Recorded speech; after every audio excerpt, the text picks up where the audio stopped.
राग और वैराग्य का मेल। देवी पार्वती सती की मृत्यु हो गई। शिव मान ना पाए कि पार्वती भी मर सकती है। न मानने का कारण था, जिस पार्वती को वो जानते थे उनके मरने का कोई सवाल ही नहीं था। लेकिन जिस देह में पार्वती थी वह तो मर ही गई। ऐसी कथा दुनिया के इतिहास में दूसरी नहीं है। शिव पार्वती का शव कंधे पर रखकर पागल की तरह पृथ्वी पर घूमते हैं। कथा कहती है, जहां जहां पार्वती का कोई अंग गिरा वहां वहां एक तीर्थ बन गया। शिव घूमते हैं, बोलते कुछ नहीं, सिर्फ रोते हैं। उनकी आंखों से आंसू टपक जाते हैं। कंठ तो अवरुद्ध है, बोलने का कोई उपाय नहीं रहा। अब हृदय ही बोल सकता है, तो सिर्फ उनकी आंखों से आंसू टपकते हैं। शिव घूम रहे हैं। जगह जगह खबर हो गई कि शिव मतवाले हो गए। यह भी कोई बात है? ईश्वर अपने प्रिय के शव को लेकर ऐसे घूमने लगे तो बड़ी कठिनाई होगी हमें, क्योंकि ईश्वर से तो हमारा अर्थ यही होता है कि जो बिल्कुल वीतराग है। ऐसे में शिव का शव लेकर घूमना विचित्र मालूम पड़ता है।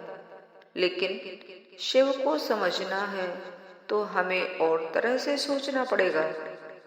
शिव और पार्वती के बीच इतना भी भेद नहीं कि पार्वती को दूसरा कहा जा सके। पार्वती और शिव के बीच ऐसा तारतम्य है कि ऐसी एकता है।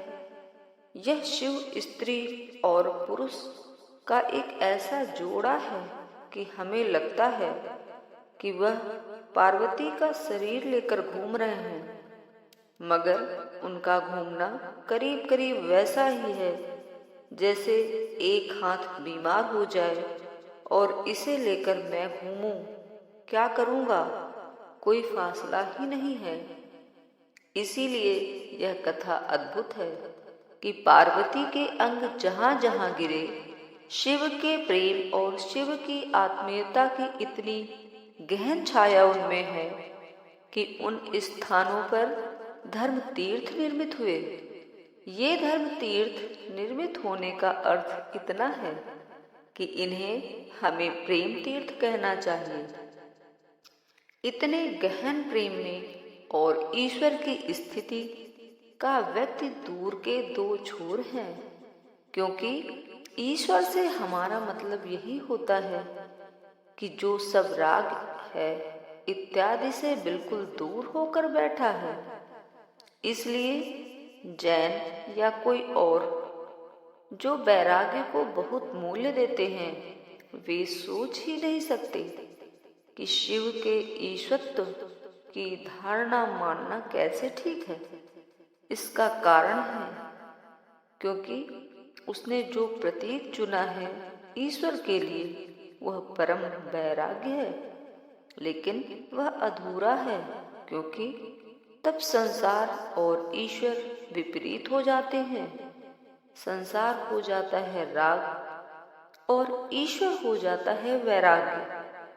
शिव राग और वैराग्य दोनों का जोड़ है और तब वह जीवन के समस्त द्वैत को संग्रहित कर लेते हैं। यही है राग और वैराग्य का मेल।